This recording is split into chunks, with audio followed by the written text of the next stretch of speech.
Prayer for protection. Lord Jesus, by faith in your merits, I now take your precious blood and anoint myself right from the crown of my head to the soles of my feet. I claim total protection for my life.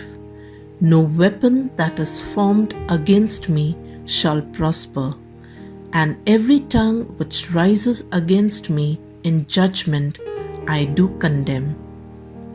If there are those who have been speaking or praying against me, I forgive them, and having forgiven them, I bless them in the name of the Lord.